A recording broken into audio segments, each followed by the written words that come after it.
నమస్తే. Welcome to RTV.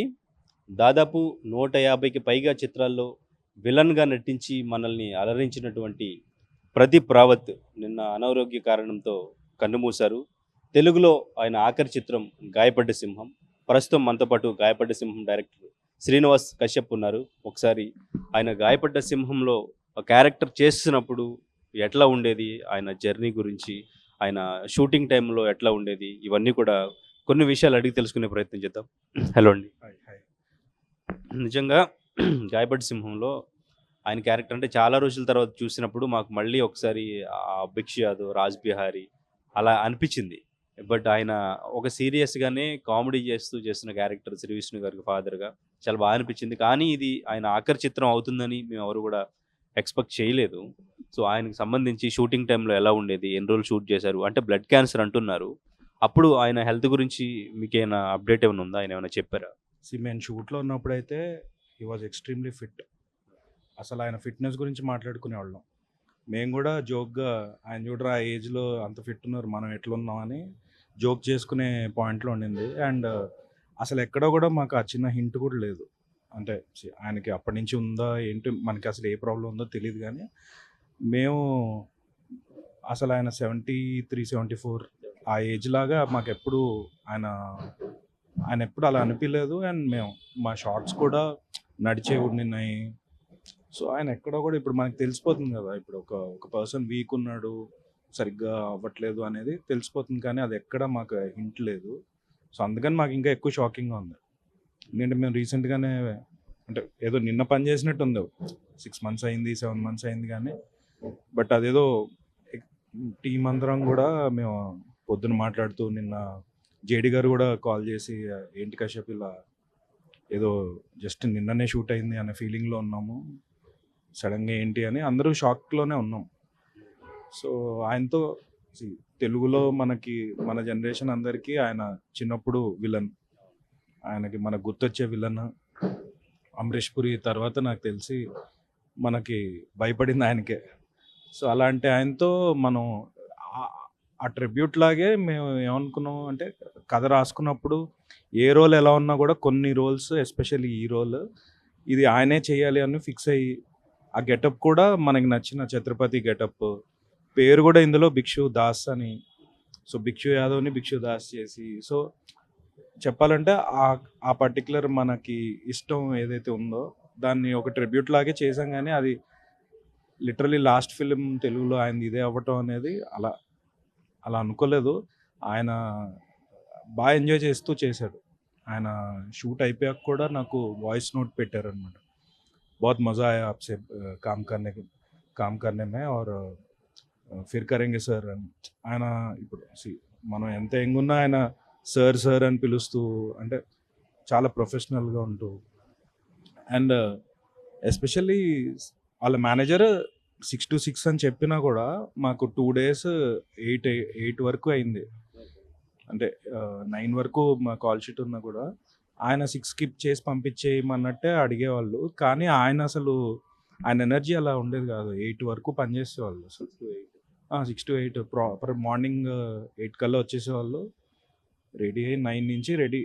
So, ఎక్కడ ఒక డల్‌నెస్ కానీ అంటే ఇప్పుడు ఎక్స్‌టీరియర్ నైట్ తీయాలంటే మనకు తప్పదు. ఆయనకి 6కి పంపలేము. సో, బట్ ఎక్కడ అసలు ఆయన చిన్న చిరాకు లేదు. అండ్ ఏడీస్‌తో కూడా చాలా ఫన్నీగా అంటే ఆయన గాంభీర్యంగా ఉంటాడు కదా! కావాలని అరవటం. ఆళ్ళు భయపడంగానే ఎలా ఇచ్చా అన్నట్టు ఒక చిన్న ఒక కామెడీ జోన్‌లోనే ఉండేదనమాట. సో, ఆయన లుక్‌కి, ఆయన చేసేదానికి చాలా మాకు అవన్నీ మెమరీస్ అనమాట. మా టీమ్‌కి కానీ ఇవన్నీ. యాహ్! తెలుగు మాట్లాడరనుకుంటా. తెలుగు రాదనుకుంటా. రాదు. రాదు. ఫస్ట్ అంటే మీరు ఆ క్యారెక్టర్ రాసినప్పుడు డెఫినిట్‌గా ఆయనే ఉండాలి అని చెప్పి ఆయన కోసమే ఈ క్యారెక్టర్ రాసుకున్నారా? అవును. ఫస్ట్ అంటే మీ డెబ్యూ మూవీ కదా! అవును. సో, మీరు ఎట్లా అప్రోచ్ అయ్యారు? ఫస్ట్ అప్రోచ్ అయినప్పుడు ఏంటి ఆయన రియాక్షన్ ఏంటి?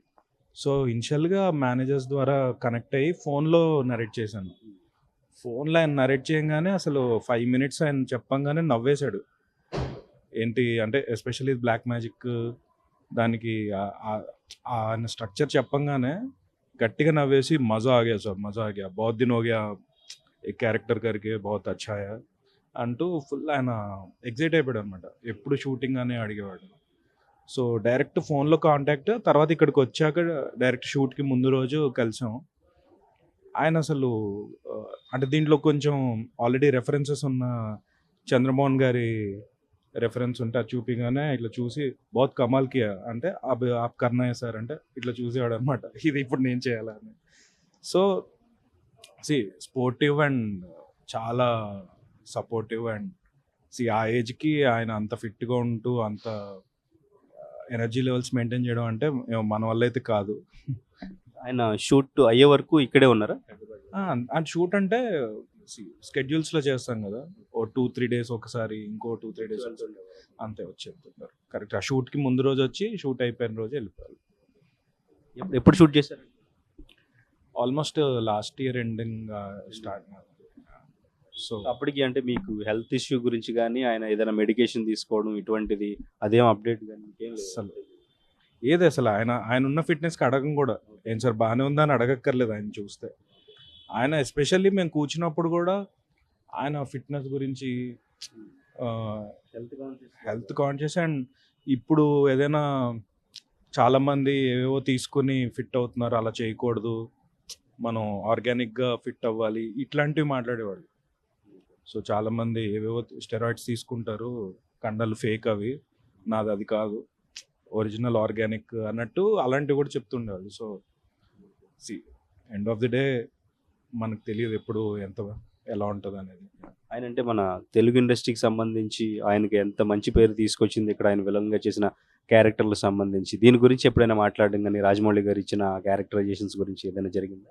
ఆయన ఇద్దరు గురించి, రాజమౌళి గారి గురించి, సుకుమార్ గారి గురించి చాలా చాలా మాట్లాడేవాళ్ళు అనమాట. అంటే చాలా ఇన్ ద సెన్స్ ఆయన ఇష్టంతో, అరే వీళ్ళు తోపులు అనే టోన్లో మాట్లాడేవాళ్ళు ఆబ్వియస్గా. సో లేదా ఆయనకి Telugu cinema industry, Telugu film industry కానీ, తెలుగు ఆడియన్స్ కానీ, ఆయనకి ఏంటంటే నేను హిందీలో ఎన్ని చేసినా తెలుగులో నన్ను రిసీవ్ చేసుకున్నది కానీ, అరే తెలుగు ఫిలిం అలాగే బాయ్ అని ఈ టైప్లో చెప్పేవాళ్ళు అనమాట. సో ఆయనకి తెలుగు మీద అభిమానం చాలా ఉంది. ఓన్లీ చెప్పాడంటే తెలుగు నీ ఆతి బాయ్, అదొక్కటి ఆయన జోక్గా చెప్తుండాలి. కానీ బట్ మన ఫిలిం ఇండస్ట్రీ గురించి కానీ, మన డైరెక్టర్స్ కానీ అండ్ అందరి గురించి చాలా అభిమానంగా ఉండేది. మీ నెరేషన్ అంతా తెలుగు అర్థం అవుతుంది? లేదు, హిందీలోనే. తెలుగు అర్థం కాదు? అర్థం అంటే మరీ ఇప్పుడు కొన్ని అర్థమవుతాయి కానీ, బట్ నేను హిందీలోనే చెప్పాను. ఇంగ్లీష్ హిందీలో మాట్లాడుతుండేవాళ్ళం. సో బాగుండేది ఆయనతో. ఇప్పుడు ఈ ఇన్సిడెంట్ జరిగిన తర్వాత వాళ్ళ మేనేజర్తో కానీ లేదంటే ఎవరితోనైనా రిలేటివ్స్, ఫ్యామిలీ ఎవరితోనైనా మాట్లాడే ప్రయత్నం ఉంది? ఫ్యామిలీతో కాదు, అంటే నిన్న యాక్చువల్లీ నాకు సడన్గా వాట్సాప్, ఆయన నెంబర్లో వాట్సాప్కి స్టేటస్ చూశాను 6:30 చూసి దాంట్లో ఇన్ ద మెమరీ ఆఫ్ అని పెట్టేసరికి నేను షాక్లో ఉన్నా. అసలు అది ప్రెస్లో కానీ ట్విట్టర్లో కానీ ఎక్కడా లేదు. ఇదేంటి, ఎవరిని కనుక్కోవాలి కూడా అర్థం కాలేదు. ఇంకా టీంకి చెప్పి ఒకసారి మేనేజర్ నెంబర్ తీసుకొని మేనేజర్ చేస్తే, అవును సార్ ఇలా 5:30 అలా అయిపోయింది, సమ్ బ్లడ్ ఏదో క్లాట్ అయ్యి సంథింగ్ అని, అంటే ఎక్కువ డీటెయిల్స్ కూడా ఇంకా ఎక్కువ అనలేదు. సో సమ్ బ్లడ్ క్లాట్ అయింది, సడన్గా అయిపోయింది సార్ అది. సో అట్లా. ప్రాపర్ అక్కడ ముంబై యా, కంప్లీట్గా ముంబై. సో ముంబై నుంచి వచ్చేవాళ్ళు, చేసి వెళ్ళిపోయేవాళ్ళు. సో కార్యక్రమాలు ఈవినింగ్ అంటున్నారు, ముంబైలోనే ఆయన ఇంటి దగ్గర అంటే ఇంకా దాని గురించి నేను ఎక్కువ కనుక్కోలేదు. బట్ సో ఈ ఇన్సిడెంట్ తెలిసిన వెంటనే మీకు ఎవరైనా కాల్ చేశారా మన ఇండస్ట్రీ నుంచి? అండ్ ఇంకా గాయపడ్డ సింహం టీం నుంచి జేడి చక్రవర్తి గారు చేశారని చెప్పారు ఆల్రెడీ. సో ఇంకెవరైనా ఇండస్ట్రీ నుంచి ఎవరైనా చేయడం కానీ జరిగింది? అంటే అంటే అందరు టెక్స్టింగ్ చేస్తున్నారు. ఇప్పుడు రీసెంట్గా మన కలర్ ఫోటో సందీప్ రాజు ఉన్నారు కదా, తను బాసు నేను నా దాంట్లో అనుకున్నాను ఆయన్ని చాలా మంది క్యారెక్టర్లు రాసుకుని ఉంటారు. ఇప్పుడు నేనే ఇంకో నెక్స్ట్ దాంట్లో ఏదో డిస్కషన్లో ఆయన పెడితే ఎలా ఉంటుంది. సో ఒకసారి పని చేశాక తెలియకుండా మనం రాసే కథల్లో పెట్టేద్దాం, ఇంత అయితే ఎలా ఉంటుంది అనుకుంటూ ఉంటాం. సో అందరూ టెక్స్ట్ చేస్తూ అందరు షాక్లో ఉన్నారు ఫస్ట్. అంటే సో అంటే లాస్ అయ్యేది, ఎందుకంటే ఒక ఓల్డ్ ఏజ్ అయిపోయి ఆ టైప్లో ఉంటే ఒకలా ఉంటుంది, కానీ ఫిట్గా ఉండి చేస్తున్నాడు షూట్లో అన్నప్పుడు ఆయన లేరు అనేది లాస్ అది. ఎందుకంటే గాయపడ్డ సింహానికి సంబంధించి మీకు ఇప్పుడు ఆయనకు సంబంధించి ఏదైనా మెమరీ వెంటనే మైండ్లోకి వచ్చేదంటే ఆఫ్ కెమెరా ఏదైనా ఇన్సిడెంట్ ఏదైనా చెప్పగలరు? సో బేసికలీ ఇందులో మా ఒక చిన్న బాబు రోల్ మా సిస్టర్ వాళ్ళ సన్, మా అల్లుడు పిల్లోడు అప్పుడే పుట్టాడు, 6 మంత్స్ 7 మంత్స్ అయింది. సో శ్రీ విష్ణు గారి చిన్నప్పుడు రోల్ చేయాలి అంటే సరే ఇంట్లో వాడు క్యూట్గా ఉన్నాడు ఆయన పెట్టేద్దాం అంటే ఆయన ఎత్తుకుని, సో ఆ బాండింగ్ ఎట్లా ఉంటుందంటే మా ఫ్యామిలీతో ఉన్న బాండింగ్ లా అయిపోయింది అది.